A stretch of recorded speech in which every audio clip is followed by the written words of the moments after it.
चलिए स्टार्ट करता है सेशन और ध्यान समझेंगे। एक रिस्क गवर्नेंस में सबसे पहले याद रखिएगा, मैं स्टार्ट करा रहा हूं एक इंपॉर्टेंट क्वेश्चन से। तो इंपॉर्टेंट क्वेश्चन जो है वो एग्जाम के लिए बहुत प्रोबेबल है, ध्यान से आप लोग नोट कीजिएगा। आप लोग याद रखिएगा कि इस क्वेश्चन को नोट जरूर कर लीजिएगा, क्योंकि कहीं ना कहीं मैं वापस बोल दूं, जो कि स्टूडेंट्स का, तुम लोगों का और खासतौर से ऑनलाइन स्टूडेंट्स का जो मेजर प्रॉब्लम था ये था कि सर क्वेश्चंस किस तरह के डेवलप होते हैं। तो टेस्ट सीरीज चल रहा है, टेस्ट सीरीज से तुम कॉन्फिडेंट हो ना फिर। और रही बात, जो लोग टेस्ट सीरीज अभी तक ज्वाइन नहीं किए हैं, आप test series, regular test series तो एग्जैक्टली पॉसिबल नहीं हो पाएगा, लेकिन दिसंबर के लिए chapter wise important questions available हैं। सो आप चाहें तो वो NRK9 से ले सकते हैं कॉन्टैक्ट करके। हाँ बिल्कुल, अरे चलिए स्टार्ट करते हैं। अब इंपॉर्टेंट क्वेश्चन जो है मैं बता दूं पहले, वो आप नोट कर लीजिएगा। प्रोबेबल क्वेश्चन है, ठीक है, नहीं तो पूरा बुक पढ़ते पढ़ते मॉड्यूल से जो पढ़ रहे हैं, ठीक है, उन लोगों के लिए डिफिकल्टी, और नोट से जो पढ़ रहे हैं उनके लिए तो फिर डिफिकल्टी एग्जाम के रिजल्ट पे पता लगेगा ना, 25 फरवरी को पता लगेगा। Anyways start with the question, note कीजिएगा क्वेश्चन, और चाहे तो अपना मॉड्यूल अगर आपके सामने है, आप लोगों के लिए कह रहे हैं ऑनलाइन स्टूडेंट्स के लिए मॉड्यूल अगर सामने है, यहाँ तो हम मॉड्यूल से ही पढ़ते हैं, ठीक है, मॉड्यूल जिनके सामने है वो अपने मॉड्यूल में भी नोट कर लें। क्या क्वेश्चन है, रिस्क गवर्नेंस के अंदर हम लोग जब बात कर रहे हैं, हम कह रहे हैं ये क्वेश्चन यहां से इंपॉर्टेंट लगता है क्या, risk oversight is the responsibility of the entire board. Note कर लीजिएगा, क्वेश्चन इंपॉर्टेंट है। रिस्क ओवरसाइट, ओवरसाइट का मीनिंग मैंने देखो पहले भी डिस्कस किया हुआ है। ओवरसाइट का मीनिंग बेसिकली क्या है, सुपरविजन, सुपरवाइज करना। सुपरवाइज कौन करेगा, बोर्ड करेगा ना। तो कह रहा है risk oversight is the responsibility of the entire board and the same can be achieved through a review mechanism. कैसे, रिव्यू मैकेनिज्म। अब यहां आपके लिए क्वेश्चन डेवलप हो सकता है, देखिए, the role of the board of director in this regard, और पूछ सकते हैं, यू नो, कमेंट पूछ सकता है, या ब्रीफली एक्सप्लेन दिस स्टेटमेंट ऐसे भी आ सकता है। तो हमें देखना होगा, क्या देखना है कि कैसे रिव्यू मैकेनिज्म के थ्रू रिस्क, याद देखिएगा, रिस्क जो ऑर्गेनाइजेशन में इन्वॉल्व है उसे मैनेज किया जाता है, ठीक है। 5 जनरली स्टेप्स यहाँ बताए गए हैं। वैसे मैं आपके नॉलेज में बता दूं, अगर आप मैनेजमेंट थ्योरीज पढ़ते तो और भी इसके अलावा भी डिस्क्राइब किए गए, बट यहाँ हमने 5 जो है कॉमनली जो हर एक ऑर्गेनाइजेशन में आपको मिलेंगे, ठीक है। तो उसको देखेंगे। पहला जैसे कहता है डेवलपिंग पॉलिसीज, याद देखिएगा एक ही ऑब्जेक्ट है इस सेशन का, याद करना है अभी के अभी, बाद में कुछ नहीं, ठीक है, बाद में कुछ नहीं, अभी के अभी याद करना है। अभी टाइम बचाओ ना, बाद में क्या घर में बुक रहोगे बैठ के, अभी अच्छे से सीखेंगे, अभी याद करेंगे, ठीक है, समझाऊंगा अच्छे से। देखो, developing policies and procedure around risk that are consistent with the organization strategy and risk appetite. The first point what we need to understand, organization strategy and risk appetite, दो इंपॉर्टेंट एस्पेक्ट्स। कह रहा है आप अपना develop कीजिएगा policy, risk management policy कैसी develop होगी, around the risk that are consistent with the organization strategy. अब एक, हर किसी ऑर्गेनाइजेशन की स्ट्रैटेजी सेम हो जरूरी नहीं है। हाँ, ये हो सकता है कि दोनों कंपनीज सेम सेगमेंट में डील करती हो, सेम इंडस्ट्रीज में हो, तो उनकी ऑर्गेनाइजेशन स्ट्रैटेजी ऑलमोस्ट सेम हो सकती है। जैसे अगर मान लीजिएगा ऑटोमोबाइल कंपनी है ना, ऑटोमोबाइल कंपनीज हैं, अब यहां पर ये कार मैन्युफैक्चरर्स है, कौन है, car manufacturers. Just think about it, car manufacturers के लिए जो उनकी ऑर्गेनाइजेशन स्ट्रैटेजी होगी, कैसे एक बेस्ट और अच्छी माइलेज की कार प्रोवाइड की जा सके, ठीक है। प्राइवेट कार, टैक्सी कार बनाना जरूरी है, प्राइवेट कार बनाना चाहिए, ठीक है, बजट कार बनाना चाहिए। तो ये क्या हो गया, उनकी ऑर्गेनाइजेशन स्ट्रैटेजी है कि वो किस तरह से अपने बिजनेस को एक्सपांड करेंगी। फिर कह रहा है रिस्क एपेटाइट। अब रिस्क एपेटाइट का एग्जांपल समझते हैं, यहाँ पे ध्यान सुनना, उसी के अकॉर्डिंग आपकी रिस्क मैनेजमेंट पॉलिसी बनेगी। रिस्क एपेटाइट होता क्या है, रिस्क एपेटाइट, एपेटाइट मतलब यहाँ पे भूख से नहीं है, मतलब यहाँ पर एक तरीके का डिफरेंट सेंस में यूज किया जा रहा है, समझे कैसे। रिस्क एपेटाइट का मतलब है यहाँ पर, मान लीजिएगा इनोवेशन। अब इनोवेशन की हम बात कर रहे हैं, अच्छा इनोवेशन अगर लगता है कि बिजनेस में नेसेसिटी है कि इनोवेशन, लेकिन रिस्क क्या इन्वॉल्व है, इनोवेशन सक्सेसफुल होगा या नहीं होगा ये कहना बड़ा मुश्किल है। बात समझना क्या कह रहे हैं। कंपनी जब रिस्क एपेटाइट की मतलब बात कर रही है, company is ready to take the risk, company risk लेने के लिए तैयार है। रिस्क एपेटाइट का मतलब क्या, रिस्क लेने के लिए तैयार है। कैसे, जैसे इनोवेशन किया, कुछ नया टेक्नोलॉजी मार्केट में इंट्रोड्यूस किया। अब टेक्नोलॉजी फ्री में तो आएगा नहीं, इसके ऊपर बड़ी इन्वेस्टमेंट होगी कंपनी की, और अगर मान लीजिएगा ये इनोवेशन सक्सेसफुल नहीं रही तो कंपनी को बहुत बड़ा लॉस होगा। बट कंपनी इस लॉस को बियर करने के लिए रेडी है, तो इट मींस कंपनी इस रिस्क को लेने के तैयार है। अब रिस्क भी यहाँ पे, जैसे मैंने अभी डिस्कस किया है कि यहाँ पे समझना होगा, जो भी आप यहाँ पे पॉलिसी बना रहे हैं, रिस्क मैनेजमेंट पॉलिसी बना रहे हैं, वो आपकी organization strategy and risk appetite के अराउंडिंग ही होनी चाहिए, ठीक है। जैसे ऑटोमोबाइल कंपनीज हैं, उसके लिए क्या क्या हो सकता है, जैसे मैंने अभी एग्जाम्पल दिया। अब यहाँ पर मान लीजिएगा एक ऑटोमोबाइल कंपनीज के लिए क्या ऐसा होगा कि बैंक की NPA बढ़ रही हैं, तो उसका इंपैक्ट सीधा ऑटोमोबाइल पर है नहीं ना, बहुत पकड़ मारा है। या ऐसा होगा क्या कि इस बार बारिश बहुत कम हुआ है तो उसका इंपैक्ट सीधा किस पे आ रहा है, ऑटोमोबाइल सेक्टर पे, नहीं ना, किसी और इनडायरेक्ट वे में बोल सकता है, लेकिन डायरेक्ट इंपैक्ट तो बिल्कुल भी नहीं है, बहुत पकड़ मारा है।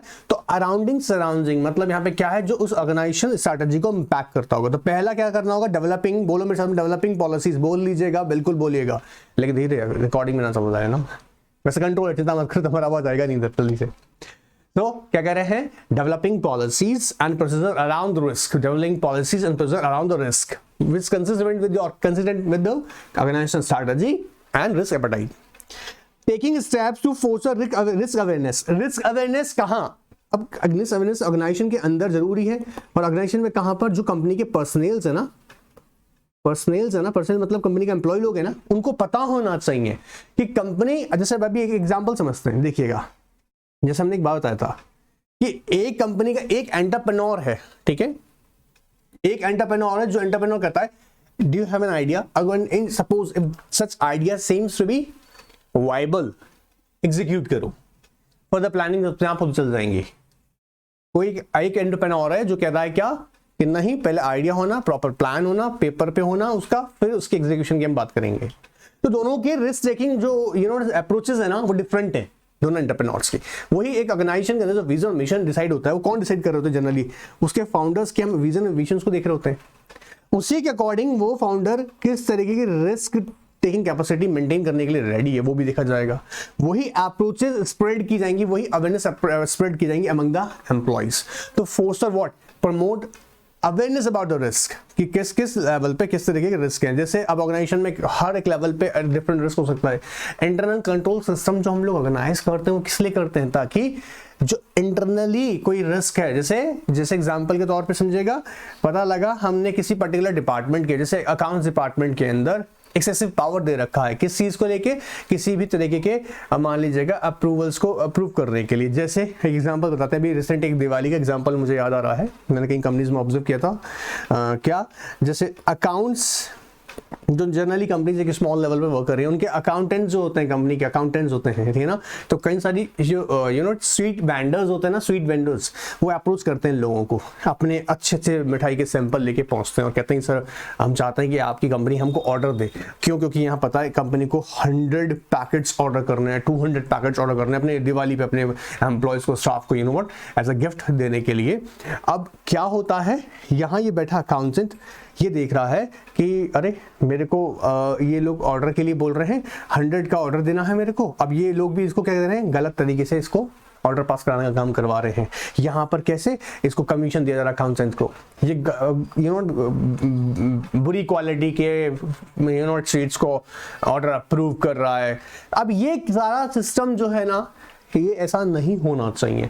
क्यों, अभी जैसे एग्जांपल लिया ना, कोई अगर किसी कंपनी की अप्रूवल के लिए किसी रेगुलेटर के ऑफिशियल को, स्टेट ऑफिशियल को घूस खिलाया जा रहा है, पैसा दिया जा रहा है, तो उस कंपनी का जैसे हमने डिस्कस किया था रेपुटेशन हार्म होता है। तो जरूरी क्या है, हर एक लेवल पे है, जैसे हमने अभी रिस्क किया, ये एग्जांपल दे रहा हूँ, देखिएगा रिस्क और भी बहुत से, कॉस्ट लेवल पे भी रिस्क होगा, ठीक है, कॉस्ट कहाँ पे कंपनी का इंक्रीज होता है, लेबर लेवल पे भी होगा। अभी जनरली हम कई सारे फैक्टर्स हम ऑब्जर्व करेंगे। तो जरूरी क्या है कि अवेयरनेस होनी जरूरी है रिस्क को लेकर। तो पहला हमने डिस्कस किया डेवलपिंग पॉलिसी, सेकंड हमने डिस्कस किया taking step to foster awareness of the risk and encourage an organization culture of risk, organization culture of risk existing awareness.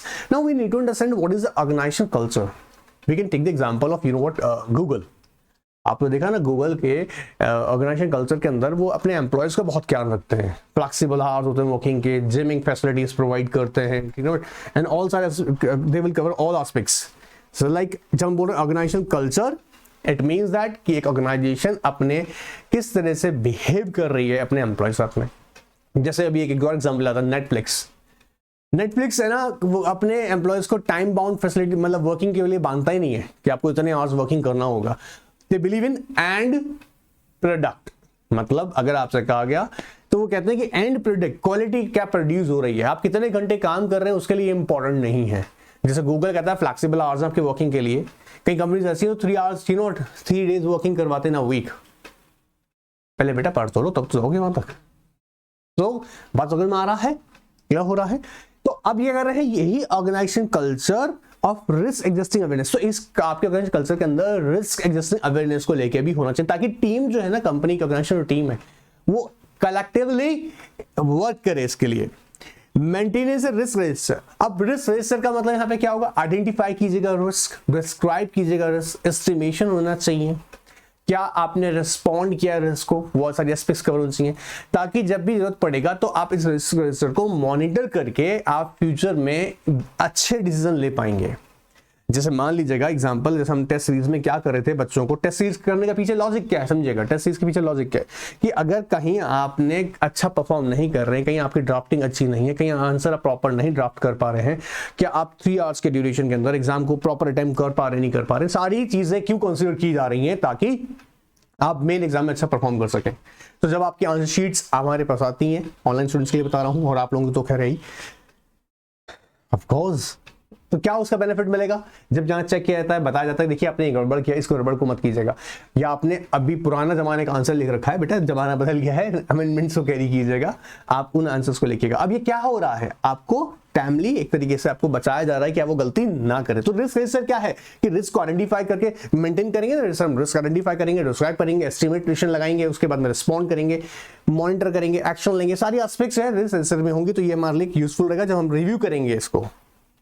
And the last one is a compliance certificate on identification of risk and establishment of mitigation measures. अब ये क्या कह रहा है, कैसे compliance certificate? It talks about what? Identification of risk and how to mitigate, मतलब कैसे आप इसको mitigate करेंगे। So mitigate का मतलब क्या है, क्या actions आपने लिए, जैसे for example आपने देखा कि risk avoidance की necessity, तो आपने risk avoid किया। Instead of that making huge investment, आपने कहा नहीं अभी investment करना ठीक नहीं होगा।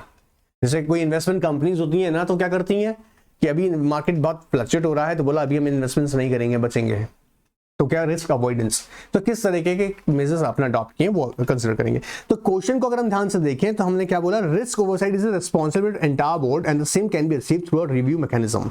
हमने कुछ पॉइंट्स देखे, जैसे हमने डेवलपिंग पॉलिसीज, जो कि पॉलिसी आपके किस तरह से होने, you know according to your organisation strategy and risk appetite. Second देखा taking step to what, awareness, awareness किस चीज की अवेयरनेस हमें स्प्रेड करनी होगी, रिस्क के बारे में, ठीक है। एंड थर्ड वन हमने देखा ऑर्गेनाइजेशन कल्चर जो होगा वो आपको कैसा होना चाहिए, कि अवेयर करे, रिस्क एडजस्टमेंट अवेयरनेस स्प्रेड करे। मेंटेन कीजिएगा रिस्क रजिस्टर, बोलिएगा risk register and the compliance certificate on the identification of risk and the measures, establishment of mitigation measures. Is it clear, good out. चलिए आगे देखते हैं। अब यहां ना एक और टॉपिक इंटरेस्टिंग स्टार्ट हो जाता है, risk management framework and standards.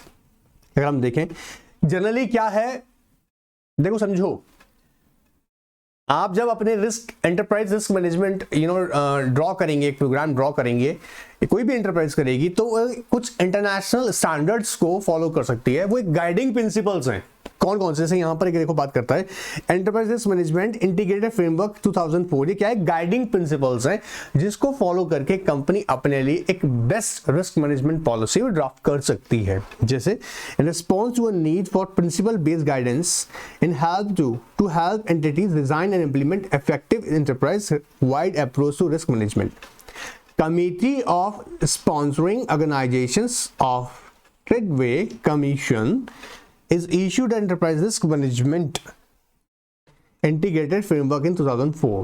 Usually exam में इसको ऐसे भी पूछ सकते हैं, COSO Integrated Framework 2004। क्लियर एकदम, ये भी क्वेश्चन पुट अप हो सकता है। क्या है बेसिकली, ये एक गाइडलाइन से प्रिंसिपल बेस्ड गाइडेंस है, किस लिए, तो हेल्प करती है किसको, ऑर्गेनाइजेशन को, regarding what, design and implementing effective enterprise risk management कैसे किया जा सकता है। This framework defines essential enterprise risk management components, discuss की ARM principles and concept and suggest a common ARM language. बोलो लैंग्वेज क्या करता है, language provides clear directions and guidance for enterprise risk management. The guidance introduces an enterprise-wide approach to risk management as well as the concepts such as risk appetite, जैसे किन किन situations में company को risk लेना चाहिए, ठीक है, risk tolerance and portfolio view, risk portfolio view अगर देखा जाए तो और ओवर ऑर्गेनाइजेशन के रिस्पेक्टिव से देख रहे हैं हम। This framework is now being used by organizations around the world to design and implement effective ERM process. ये क्योंकि मोस्ट ऑफ द ऑर्गेनाइजेशन है ना, अगर देखा जाए तो इसे अडॉप्ट करती हैं। कैसे, जब अपनी रिस्क आप ERM का मतलब एंटरप्राइज वाइड रिस्क मैनेजमेंट आप ड्रॉ कर रहे हैं तो आपके लिए गाइडिंग प्रिंसिपल की तरह वर्क करती हैं, आप ड्रॉ कर सकते हैं। जैसे अब एग्जांपल समझेगा, कैसी सिचुएशन में किस तरह से रिएक्ट करना है, बात पकड़ में आ रहा है, तो आपके लिए वो, आपको अगर ऐसा कोई गाइडेंस प्रिंसिपल्स मिल जाएंगे तो आपके लिए वो इजी हो जाएगा अपने लिए ड्रॉ करना। मैं ये नहीं कह रहा हूँ कि एज इट इज आप समझेंगे, इसको एज इट इज कॉपी कर लेंगे, आपके लिए गाइडिंग प्रिंसिपल की तरह काम करेगा। जैसे अगर इंटरनेशनल मार्केट में इन्फ्लेशन बहुत ज्यादा है तो कंपनीज को किस तरह से रिस्पॉन्ड करना चाहिए उसको रिस्क को मैनेज करने के लिए। अभी जैसे कई सारी इंटरनेशनल लेवल पे कई सारी बिजनेस इंडस्ट्रीज ने और कई सारी ऐसी रेगुलेटर्स ने भी अपने सजेशंस दिए कि अगर हम देखते हैं ना पैंडेमिक सिचुएशंस अगर आ जाती है तो उसमें कैसे डील करना है, तो गाइडिंग प्रिंसिपल्स हैं वो। Enterprise Risk Management Integrated Framework, which is one of the most widely recognized and applied risk management frameworks in the world. It provides a principle-based approach to help organization design. अब देखो वैसे तो keywords बार बार repeat हो रहा है, मैं इसलिए कह रहा हूँ कि समझो तुम। Design and implement enterprise-wide approaches to risk management. Enterprise risk management deals with the risk and opportunities affecting the value creation and preservation defined as. अब एग्जाम में आएगा, तुमको डेफिनेशन ये याद रखना है और उस डेफिनेशन को हम कोड करेंगे, ठीक है। अब याद कर लेते हैं, देखो Enterprise risk management is a process, क्या कह रहा है, is a process affected by an entity board of director. This process affected by मतलब इसकी implementation कराने की ड्यूटी किसकी है, board of directors की। तो कह रहा है is a process affected by board of directors, management and other personnel। याद करो क्या कह रहे हैं, किस चीज के लिए हम ERM is a process affected by the board of director, management and other personnel applied in strategy setting. In strategy setting का मतलब क्या है, कंपनी जिस ऑब्जेक्टिव को, जो अपने प्लान को अचीव करना चाहती है उसमें से अप्लाई करना है। जैसे एक कंपनी के लिए ऑब्जेक्टिव है न्यू मार्केट अप्रोच, तो किसी ऑर्गेनाइजेशन के लिए क्या होगा, न्यू मार्केट के लिए, किसी कंपनी किसी ऑर्गेनाइजेशन के लिए न्यू मार्केट है तो किसी के लिए मार्केट एक्सपांशन। उसका ऑब्जेक्टिव क्या है कि हमें मार्केट एक्सपांशन करना है, ठीक है। यहाँ न्यू मार्केट का मतलब है जैसे अभी तक हम इंडिया में ही सेल कर रहे थे, अब हम चाहते हैं यूएस में अपना प्रोडक्ट सेल करें, तो न्यू मार्केट हो गया। बिजनेस मार्केट एक्सपांशन में हम अपनी लोकेलिटी को चेंज कर रहे हैं, या एक और ध्यान से सुनो, न्यू प्रोडक्ट डेवलपमेंट, नया प्रोडक्ट का बात होगा यहाँ, ठीक है। तो ये क्या है, एक कंपनी के लिए, उसके लिए एक स्ट्रैटेजी हो सकता है। इस स्ट्रैटेजी को जब ड्रॉ कर रहे हैं कैसे किया जाएगा, तो उसमें रिस्क है, इस रिस्क को कैसे मिटिगेट करेंगे, उसके लिए हम ARM मॉडल डिजाइन करेंगे। ARM मॉडल के लिए हम एक गाइडिंग प्रिंसिपल्स फॉलो कर सकते हैं जो किसके हैं, COSO के, जो कि इंटीग्रेटेड फ्रेमवर्क बता रहा है 2004। उसने डेफिनेशन क्या दिया है कि it's a process, ARM is a process affected by the board of directors, management and other personnels. कब यूज करेंगे, while you applied in strategy setting and across the enterprise, design to identify potential events that may affect the entity. Potential event that may affect the entity, क्या क्या हो सकते हैं। अब ये depend करता है हर एक ऑर्गेनाइजेशन के अकॉर्डिंग, ठीक है, किस इंडस्ट्री में है। जैसे अगर कोई इंडस्ट्री जो इम्पैक्ट बहुत ज्यादा होती है इंटरनेशनल मार्केट में बदलाव से, जैसे ट्रेड, अगर मान लीजिएगा वॉर से इम्पैक्ट हो रही है, किसी, हम इंडिया में कोई प्रोडक्ट मैन्युफैक्चर करते हैं और अज्यूम कीजिएगा जो हम प्रोडक्ट मैन्युफैक्चर कर रहे हैं उसका रॉ मटेरियल, मान लीजिएगा एग्जांपल के लिए बोल रहे हैं, चाइना से आता है, चाइना से अब बिजनेस करने पे बैन लगा दिया जाता है, तो ये डिफिकल्टी है, एक और बड़ा प्रॉब्लम हो जाएगा। इलेक्शंस को लेकर भी कई बार इश्यूज अराइज हो जाते हैं, नई रेगुलेटरी फ्रेमवर्क में चेंज आ जाते हैं। और क्या हो सकता है, पता लगा RBI ने न्यू रेट्स इंट्रोड्यूस कर दिए, इन्फ्लेशन की वजह से डिफिकल्टीज अराइज हो रही हैं, बात पकड़ में आ रहा है। नई टेक्नोलॉजी अब इंटरनेशनल मार्केट में इंट्रोड्यूस हो चुकी है, हम पुराने के पटके पड़े हैं, तो कई सारे फैक्टर्स। तो ये क्या होगा, ये अप्लाई की जाएगी ताकि आप क्या कर सके, आइडेंटिफाई कर सके, क्या कर सके, आइडेंटिफाई। तो आगे कह रहा है identify potential events that may affect entity and manage the risk to do with in its appetite to provide reasonable assurance regarding the achievement of entity objectives. बताता हूं, देखो अच्छा क्वेश्चन है, ये कह रहे हैं शायद इतना लंबा मैं याद कैसे करूंगा। देखो सुनो, अगर चाहो पहली बात तो समझो, पहली बात, दूसरी बात याद करना ही और लग रहा है कि भूल जाता हूं तो कीवर्ड्स को ब्रेक कर लो, उनको यूज करना स्टार्ट करो। देखो जैसे process affected by board of director, management and other personal, पहला पॉइंट तो ये बना, इसका तोड़ के देखना तुम फ्रेंड्स। पहला पॉइंट बना, फिर दूसरा पॉइंट बन रहा है applied in strategy setting and across the enterprise. तो दूसरा पॉइंट बना applied in strategy setting and across the enterprise subject पूरा फर्स्ट एंटरप्राइज में अप्लाई किया जाना है। Design to identify the potential events that may affect entity. Point number 3 note करते जाओ फटाफट से, आप लोग भी नोट कीजिएगा। मैंने risk with in the risk appetite 4 and provide reasonable assurance regarding the achievement of entity objectives. Point number 5। अगर आप चाहें तो डेफिनेशन को ऐसे ब्रेक करके भी इसको याद कर सकते हैं, ठीक है, ऐसे भी याद कर सकते हैं। 5 पॉइंट्स में डिवाइड हो गए अपने आप ही। अगर पॉइंट टू पॉइंट याद करना चाहें इजी अगर लगता है आपको तो ऐसे भी कर सकते हैं। क्लियर? बट पकड़ में आना चाहिए, समझ में आना चाहिए कि एक्चुअली क्या कर रहे हैं हम, ARM क्या बात कर रहा है, क्या है, प्रोसेस है। बेसिकली फैक्ट कौन करेगा इसको? Affected by the entities board of directors, management and personnels, applied in strategic. जब भी आप स्ट्रेटेजी, कंपनी स्ट्रेटेजीज की हम बात कर रहे हैं यहाँ पे, ठीक है, सेटिंग के अंदर तब अप्लाई करेंगे and across the enterprises. Third point कहते हैं design to identify the potential events that affect the entity objectives, alright, and further manage the risk with risk appetite. Risk appetite समझ में आ रहा है? जितना कंपनी रिस्क लेगा, clear, ready to accept the risk, उसको रिस्क एपेटाइट करें। And further provide reasonable assurance regarding what? Achievement of its entity objectives. Clear? अब देखो यहां पर आगे, this definition is purposefully broad. It captures key concepts fundamental to companies and other organizations manage risk, providing a basis for application across organization, industries and sectors. It focuses directly on the achievement of objectives established by the particular entity, provides a basis for defining enterprise risk management effectiveness. Value is maximized when the management sets strategy. This is also very, very important. Objective to strike on the optimal balance between the growth and the return goals and return risk, and efficiently and effectively deploy resources and pursue their underlying objectives, enterprises objectives.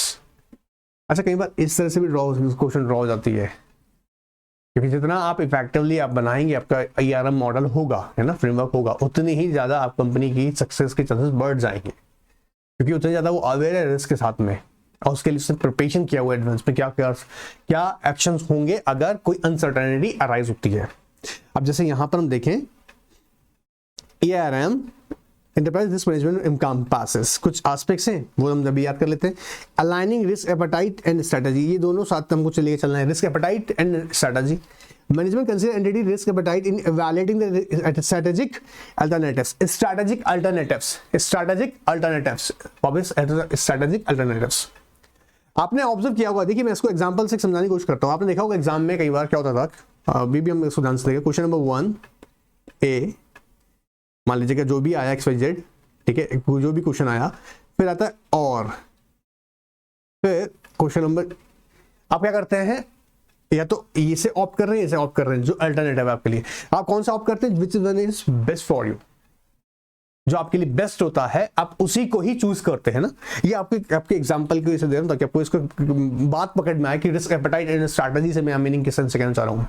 Organisation के cases में भी ये होता है कि किस alternative model को use करके वो अपने रिस्क को, याद रखिएगा, कंट्रोल कर सकता है। जैसे यहां पे हम बोल रहे हैं, management consider the entity risk appetite in evaluating the strategic alternatives, setting related objectives, developing mechanism to manage the related risk। Second कहता है enhancing risk response decisions, risk response, risk arise हो गया, now how will you take the action? Enterprise risk management provides a rigor to identify and select the among the alternative risk responses like risk avoidance, reduction, sharing, acceptance। या तो risk avoid करना है, avoid करना है मतलब like investments नहीं करना है, मार्केट बहुत ज्यादा फ्लक्चुएट हो रहा है, नई टेक्नोलॉजी में भी हाथ पैर नहीं लगाना है क्योंकि अभी यहाँ मार्केट में बहुत चेंजेस आ रहा है, या रिस्क रिडक्शन या रिस्क शेयरिंग, लाइक इंश्योरेंस लेकर भी करते हैं कई बार, या फिर ready to accept the risk, reducing the operational surprises and losses, entities gain enhanced capability to identify potential events and establish responses, reducing surprises and associated costs or losses। identifying, managing multiple and cross enterprise risk, every enterprise faces a myriad of risk affecting different parts of the organization। Enterprise risk management facilitates effective response to the interrelated impacts and integrated response to multiple risk। अब देखो यहां ध्यान सुनना, identify and manage the multiple and cross enterprise risk। इस point समझो क्या कहता है, कई बार रिस्क एक कंपनी के कई सारे फैक्टर्स को इंपैक्ट कर देता है। जैसे अगर एग्जांपल से देखें, रेपुटेशनल रिस्क आपके ऑर्गेनाइजेशन को कई तरह से इंपैक्ट करता है। जैसे रेगुलेटर का सपोर्ट बंद, शेयर होल्डर की तरफ से अब अभी पैसा आना बंद, ठीक है। सुनते जाओ, अभी देखो आपका एम्प्लॉय लोग आपके साथ काम करना पसंद नहीं करेगा। हाँ, स्ट्रेटेजिक हमने डिस्कस करता ना, रिलेशनशिप खत्म हो जाएंगे। मार्केट में अगर शेयर वैल्यू तो वो एकदम गिरने लग जाएगा, ब्रांड वैल्यू आपका पिटने लग जाएगा। अब क्या है, ये कई तरह से रिस्क अराइज हो गया, बात पकड़ में आ रहा है। तो हम यहां बोल रहे हैं identify manage multiple and across. अब कई बार एक की वजह से कई सारे इंपैक्ट्स ऑर्गेनाइजेशन पे आने स्टार्ट हो जाते हैं, उसको हम डिफाइन कर रहे हैं। Seizing opportunities by considering full range of potential events, management is position to identify and proactively realize the opportunities. देखिए असल में बिजनेस करने का मतलब यही है कि कैसे रिस्क एंड अपॉर्चुनिटीज, कस्टमर्स क्या एक्सपेक्ट कर रहा है, क्या आपसे चाह रहा है, और आप उसे कैसे एक डिफरेंट एक्सपीरियंस करवा रहे हैं। भले ही जब हम डिफरेंट एक्सपीरियंस की बात करते हैं तो कंपनी क्या करती है, इनोवेशन में जाती है। जब कंपनी इनोवेशन में जाती है तो उसका मतलब यहाँ पर क्या होगा, कंपनी रिस्क भी ले रहा है, तो वो एक अपॉर्चुनिटी भी तो बन सकती है। स्टार्टअप कंपनी से केसेस में आपने क्या ऑब्जर्व किया कि स्टार्टअप कंपनी केसेस में क्या है, जनरली एक न्यू आइडिया है ना, नोवल आइडिया, अगर वो सक्सेसफुल रहा तो ऑफकोर्स बहुत कुछ हो जाएगा। पेटीएम का एग्जांपल हम ले सकते हैं, हाँ, जोमैटो का हम एग्जांपल ले सकते हैं। बट साथ साथ हमने क्या देखना है, उन्होंने रिस्क लिया and this is the opportunities. बात पकड़ में आया। Improving development of capital, obtaining the robust risk information allow the management to effectively assess overall capital needs and enhance the capital allocation. So what I'm trying to tell you, and ERM अगर हम बात करेंगे जब हमारे, तो ERM में ये कुछ बातें हमें कवर अप करके चलनी है। Aligning the risk appetite and strategy, enhancing risk response decision, highlight कर लीजिएगा अपने मॉड्यूल में भी। Reducing risk operation surprise and losses, identifying the managing the risk and across enterprise risk, seizing opportunities and improving development of capital. देखो अब समझो, देखो बेटा एग्जाम के पर्सपेक्टिव से इंपॉर्टेंट है या नहीं, ये बातें करने के बजाय ये सोच कर देखो कि जब तुम फ्यूचर में किसी ऑर्गेनाइजेशन को हेल्प करोगे तब क्या करोगे, तुम्हें एटलीस्ट पता तो होना चाहिए।